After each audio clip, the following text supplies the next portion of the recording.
Hello, everyone, and thank you for joining Liberating the Queen, a podcast where we discuss amazing women in history that weren't in my history books. My goal for 2018 is to share what I have learned with all of you the 15th of every month. I am Susie Moscow, and today is June 15th, 2018. This episode is brought to you by Radio Tower Digital. Change is good, adaptability is better, helping leaders solve digital strategy needs since 2013. Today, in this episode, we are talking about two amazing women who are the first of their gender and or their ethnicity to receive a PhD. We have many special guests this week on the podcast. Go ahead, girls, introduce yourself. My name's Mila. Hi, my name's Malika. I'm 7 years old and my birthday is on January. Hi, my name is Layla and I was in the last podcast. Welcome, everyone. Are you guys excited to be here? Yeah. Yeah? Yeah. Now, let me ask you guys a couple questions. Does any one of you want to be a doctor? No. No. I don't know what to say. It's just... Maybe. Malika, do you have a boy doctor or a girl doctor? I think I have a girl doctor. Okay. I have a girl doctor. You both have girl doctors? Yep. In this podcast, we're going to talk about how some of the first, or really just talk about some of the first women who became doctors. There was a time in history when only boys were allowed to be doctors. Could you guys imagine having a boy as a doctor? No.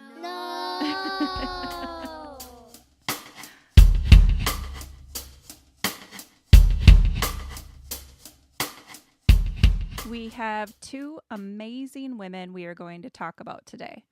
First is Fi del Mundo. Dr. Fi is credited with studies that lead to the invention of an improved incubator and a jaundice relieving device. She dedicated her life to the cause of pediatrics in the Philippines. Her pioneering work in pediatrics in the Philippines is an active medical practice that really spanned about 8 decades. The second woman we're going to talk about is Susan Laflesche Picotte, the first Native American woman to become a doctor in the United States. She was born in 1865 and grew up on the Omaha Reservation. She left in 1884 to attend the Hampton Institute in Virginia and later earned a medical degree at the Women's College of Pennsylvania. She returned to the reservation and worked as a physician there until 1894, working in a private practice. She treated tribal people and white people, advocating for better health care overall. In 1913, she founded a reservation hospital, which was later named in her honor. Susan died in 1915, but left a strong legacy across Native American culture and how they treat patients today. Join us as we cut into the medical profession.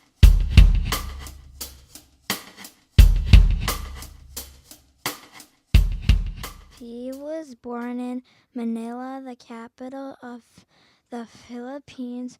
When she was growing up, very few people in the country had access to a doctor to care for their children.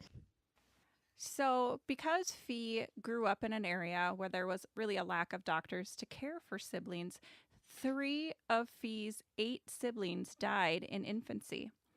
And when her older sister became sick with appendicitis at age 11, there was nothing her family could do to save her life.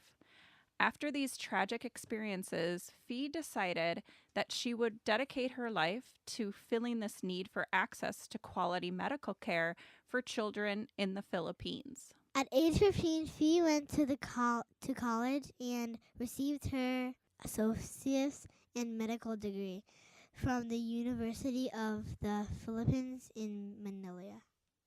Thanks to her valedictorian status and her exceptional performance on the medical board exam, the president of the Philippines at the time offered Fee a full scholarship to any school in the United States.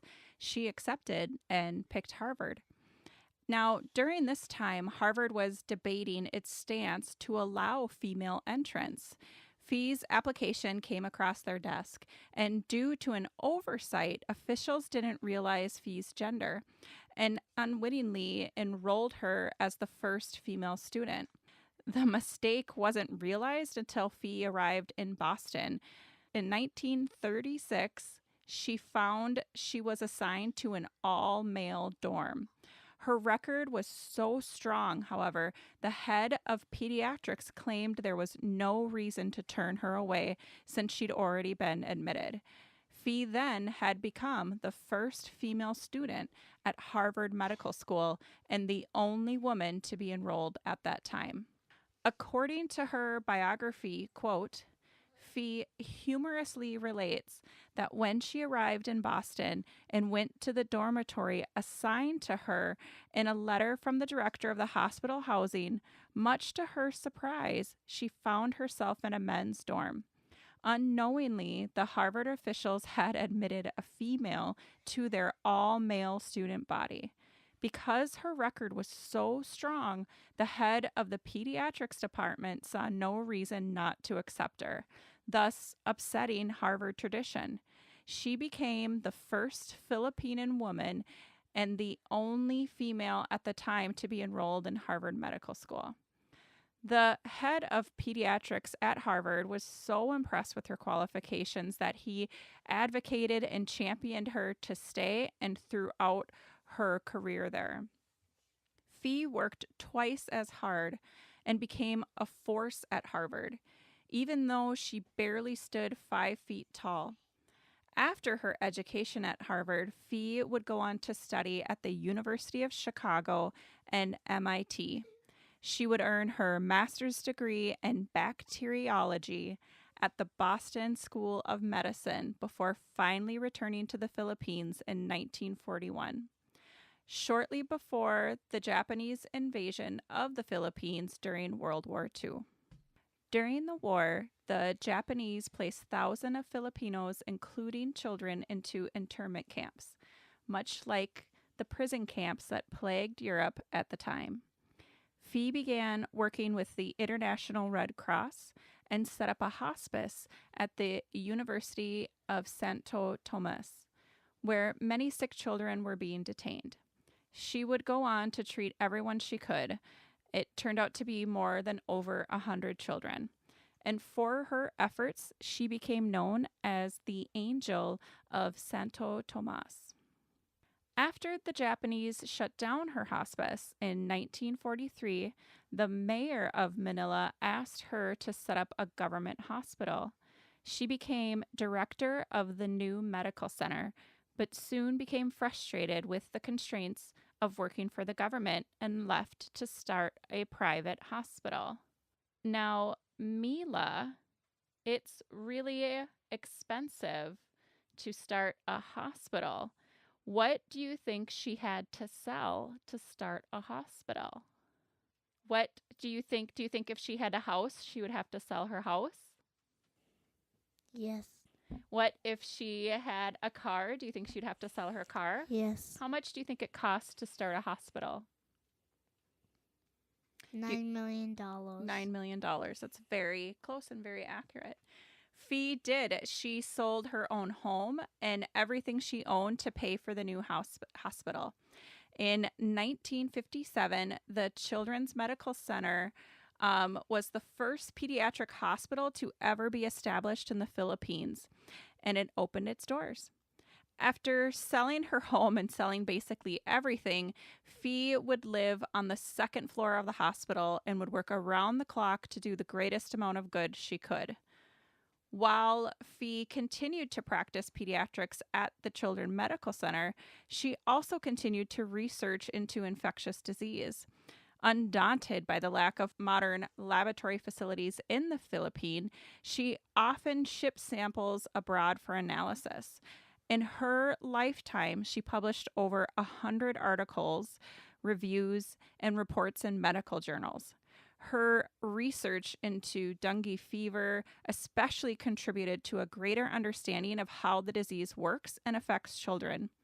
Fee also wrote the Textbook of Pediatrics, which was also used in medical schools in the Philippines for many years. Throughout her career, she was active in promoting public health with an emphasis on rural mothers and their children. Her work also helped to facilitate and improve the coordination between hospitals, doctors, and midwives.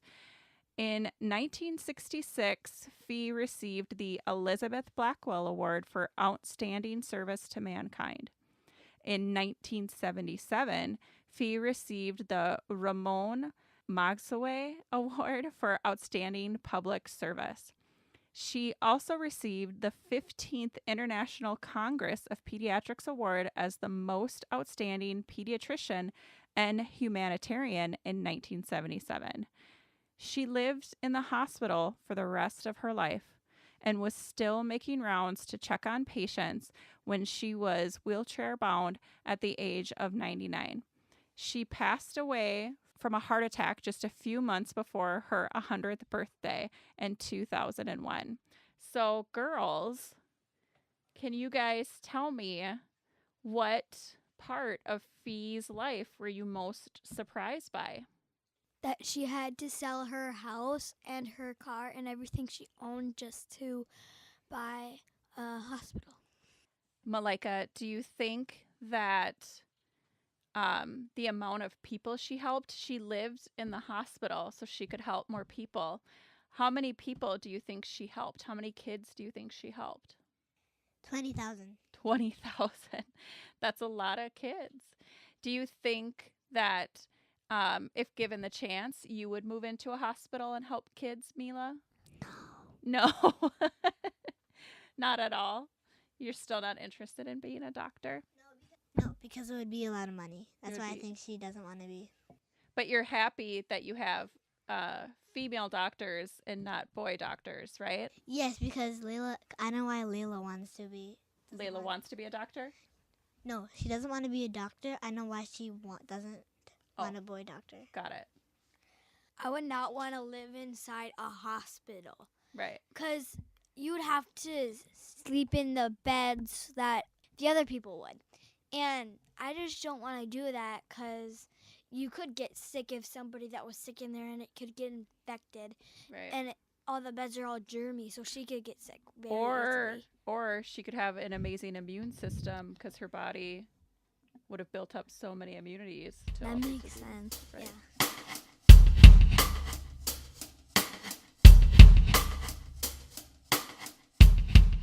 For our next segment, we will be talking about Susan Laflesche. She was born on the Omaha Indian Reservation in northeast Nebraska on June 17th, 1865. She was the youngest of 4 daughters of Chief Joseph Laflesche, otherwise known as Iron Eyes, of the Omaha tribe, and his wife, Mary Gale, known as One Woman. Both parents were of mixed race and wanted their children to live in the white and the Native American worlds. In 1837, Chief Big Elk returned to the Omaha people from his trip to Washington with a warning. Quote, "There is a coming flood which will soon reach us, and I advise you to prepare for it," end quote, he told them. In Washington, he had never really seen the future and wanted to ensure his people were prepared for it. The universe was at odds with the traditions of the Omaha, and he wanted to encourage his people to adapt. Before his death in 1853, he chose a man with a similar vision to succeed him as chief of the Omaha tribe, a man of French and Indian descent named Joseph Laflesche, Susan's father. Joseph was the type of chief who really wanted to push for that balanced existence. one that would allow for more cultural integration, as he feared that the Omahas and the Native American as a culture were beginning to vanish. Soon, the Omaha really splintered between the, quote, Young Men's Party, end quote, open to the incorporation of white customs, and, quote, Chiefs Party, end quote, a group loyal to traditional medicine men who really wouldn't budge. When the Young Men's Party started to build log cabins rather than teepees, and they started laying out roads and farming on individual parcels, the conservatives nicknamed the north side of the reservation, quote, the village of the make-believe white people, end quote.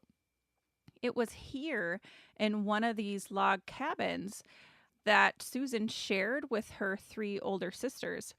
She really grew up not only in fear of her vanishing people, but really wanting to make sure she was incorporating her heritage and integrating it into the new society, and really ensure her thoughts and her people could evolve in that way as well. Sometime later, she met a Harvard anthropologist named Allison Cunningham Fletcher. She was a women's rights advocate who would shepherd her to the east and up the long and often prejudiced ladder of formal education.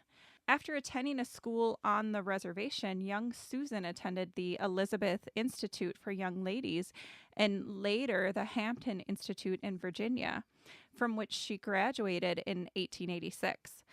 While growing up on the Omaha reservation, several experiences really led Susan to consider and really yearn for a medical education. She had experienced the poor living conditions of the Omaha people, and when she was 8 years old, she stayed at the bedside of an elderly woman who was in agonizing pain. She waited for the white doctor to arrive. 4 times a messenger was sent, and 4 times the doctor said he'd be there soon. Not long before the sunrise, the woman died, and the doctor never came. Susan knew she had to do something to change this predicament for her people. And again, she just continued to be plagued by the fear of vanishing people and how she could help her people really evolve. When at the Hampton Institute, Susan was encouraged by one of her mentors, Martha Waldron, to acquire a scholarship from the U.S. Office of Indian Affairs. When that scholarship was granted, she became the first person to receive federal aid for a professional education. In 1886, she began to attend the Women's Medical College of Pennsylvania. Only a few medical schools at the time accepted women. Now, Mila, Susan was a pretty smart and pretty ambitious girl, right?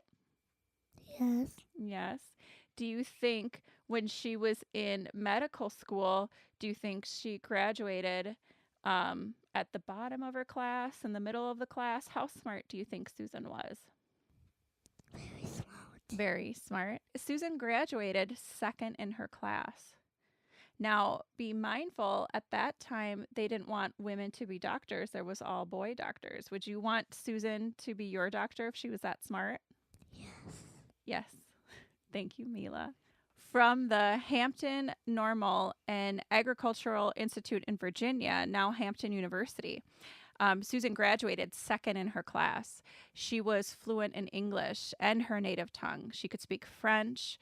She quoted scripture from Shakespeare. She spent her free time learning to paint and play the piano. She was really driven by her father's warning to his young daughters. Do you always want to simply be called those Indians, or do you want to go to school and be somebody in the world? While pursuing her education, Susan continued to experience life in both the white and Native American worlds. While in school, she was in awe of the lavish dresses she saw in department stores. When she was fitted for a dress, she wrote to one of her sisters that it made her want to become a lady of fashion. In the same letter, she told her sisters that she yearned for a pair of moccasins. She knew if she graduated, Susan would become the country's first Native American doctor. Quote, "We who are educated have to be pioneers of Indian civilization," end quote. She did an interview for the East Coast during her Hampton graduation speech. Quote, "The white people have reached a high standard of civilization, but how many years has it taken them? We are only beginning, so do not try to put us down, but help us climb higher. Give us a chance," end quote. 3 years later, Susan became a doctor.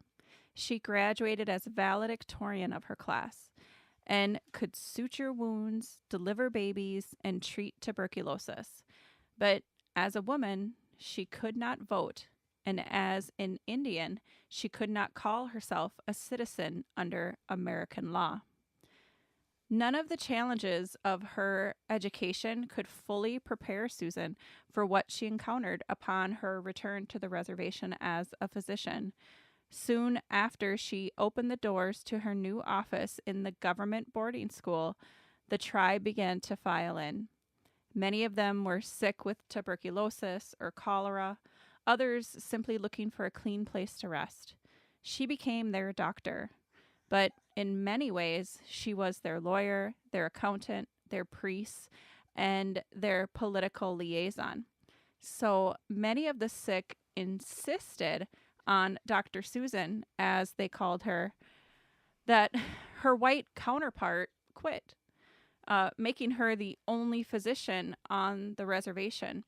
And this wasn't a small reservation. It spanned about 1,500 square miles. She dreamed of one day building a hospital for her tribe. But for now, she made house calls, again, on this 15,000 square mile reservation. She was walking through winds and snow on horseback and later in a buggy, traveling for hours to reach even a single patient. But even after risking her own life to reach distant patients, she would often encounter the Omahas who rejected her diagnosis and questioned everything she learned in a school so far away. In 1894, Susan married Henry Picotte, a Sioux Indian from South Dakota. The couple moved to Bancroft, Nebraska, where she set up a private practice and they raised 2 children. In a time of Victorian values, when women were generally expected to be full-time mothers and housekeepers after they married, Dr. Susan worked as a full-time professional. For most of his adult life, Henry suffered from alcoholism, and often Susan had to take care of him while simultaneously running her medical practice. When Henry died in 1905, Susan became determined to eliminate the alcohol on the reservation. In 1906, she led a delegation to Washington, D.C. to lobby for the prohibition of alcohol on Indian lands. Her opposition to alcohol on the reservation led to fight for other causes and to attract some controversy. She supported a new Native American religious movement, the Peyote religion, a pro-temperance Christian denomination that sought to introduce the hallucinogenic drug peyote into Native American spiritual traditions. This put her in opposition with many of her white medical colleagues. She also became an activist for the tribal people's legal status and citizenship and fought against land fraud perpetrated on the Omaha people. Her activism hit home when she confronted the Bureau of Indian Affairs bureaucracy to prove she was more competent than a male relative to oversee her husband's estate after his death from alcoholism. Later in life, Susan opened a private practice in nearby Bancroft, Nebraska, treating whites and Indians alike. She persuaded the Office of Indian Affairs to ban liquor sales in towns formed within the reservation boundaries. Susan also pushed for modern hygiene and disease prevention standards among the Omaha people. In 1913, she fulfilled a lifelong dream by opening a hospital on the Omaha reservation town of Walt Hill, Nebraska. Despite these accomplishments, Susan suffered from chronic pain and respiratory problems, and as she grew older, her health declined, and she became unable to carry on her many causes. Susan passed away from bone cancer in 1915. Susan's legacy extends beyond being the first Native American female physician. She championed many causes of Native Americans in the late 19th and early 20th centuries, and she is considered to be an early trailblazer of the women's movement. Susan was ahead of her time in pursuing causes many considered unimportant. She never shied away from speaking truth to power, even when it meant facing criticism from both white and tribal people. She was also one of the first to not only encourage the practice of proper hygiene, but lobbied the government for better funding and management of the Native American population. She put rhetoric into practice by founding a medical association to set and enforce health standards on the reservation. She took her cause to Washington, D.C., advocating for better laws to help the Native American people, and she started her own hospital to better serve the people she cared for so deeply. Her courage and compassion made her a unique and effective leader. She stayed true and stayed driven and really protected her culture in a way that we don't see very often today, in not necessarily dismaying traditions, but really trying to embrace an evolution to ensure that the Omaha people, her people, had longevity throughout decades to come. So, girls, Dr. Susan was our second story. Mila, what was one of your favorite parts in learning about Dr. Susan? That she was a That doctor. she was a doctor. And you love her. My favorite part was when she decided to help all the Native Americans and start a hospital. I'm glad I learned that she, even though that women couldn't be doctors, I'm glad she still did it. I'm too. Did you see, Malika, did you see similarities in the stories between the first one with Fee and the second one with Susan? Yeah, What were some of the things that were the same? they both decided to be doctors. They did. They both came from like rural communities. They were poor and they wanted to become doctors because they saw that children weren't being treated and children were dying and they wanted to help, right? Susan didn't have to sell everything to get a hospital, though. That was nice, right? Another similarity of them, they both decided to make their own hospital. Yeah, that's pretty big deal. Would you make your own hospital if you could? I love them. No, I wouldn't. Not. Probably not. Yeah. So you wouldn't want a Malika Isabella O'Brien hospital? Nope. No. What if it treated like pets? What are you talking about? What if they treated like animals? What if you were an animal doctor? I would like to love that. Yeah? so much. I would like that a little bit, but like if I would have to there's like a lot of animals with fur and they could shed around and then it will be pretty dirty. So I would have to sweep all the time. And Right. That's a clean lot of a lot. sweeping. That's a lot of sweeping. Well, But I would thanks, wanna do girls, one. for joining us. Can you all say thank you? Thank you.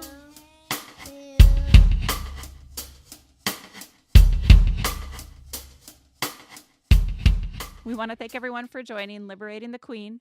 If you have any thoughts or feedback on the podcast, please reach out to reach out to us via email at contact@liberatingthequeen.com. Again, this episode is brought to you by Radio Tower Digital. Change is good, adaptability is better, helping leaders solve digital strategy needs since 2013. We look forward to talking with everyone again on July 15th, 2018.